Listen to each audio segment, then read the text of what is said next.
ইসরায়েলের অছিলায় বাঘবন্দি অযোধ্যা ধ্বংসের শুরু।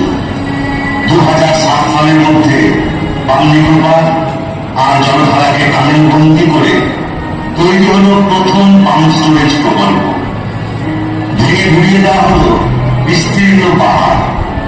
বাঁধের জলে ডুবে গেল অন্তত 3 লক্ষ গাছ। এক বিপুল জীব বৈচিত্র্য। কত যে পাখি ঘর হারালো, কত যে সরীসৃপ, কত জন্তু জানোয়ার ইটে শরীর সমাধি হল। চিরতরের জন্য হারিয়ে গেল কত বিশেষ ঔষধি লতা গুল্ম। বিস্ফোরণে উড়িয়ে দেওয়া হলো কত লক্ষ কোটি বছরের জীবাশ্ম। শত শত মানুষ হারালো বন নির্ভর জীবিকা।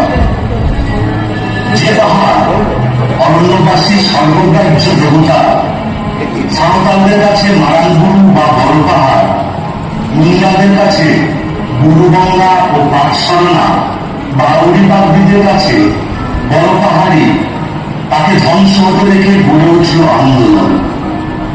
অযোধ্যা গুরু বাঁচাও আন্দোলন সংহতি মঞ্চ, আদিবাসী বাঁচাও মঞ্চ, প্রকৃতি বাঁচাও মঞ্চ।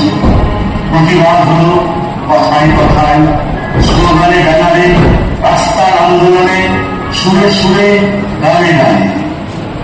সাল কাঁদে পিয়ন কাঁদে কাঁদে বহুল বন,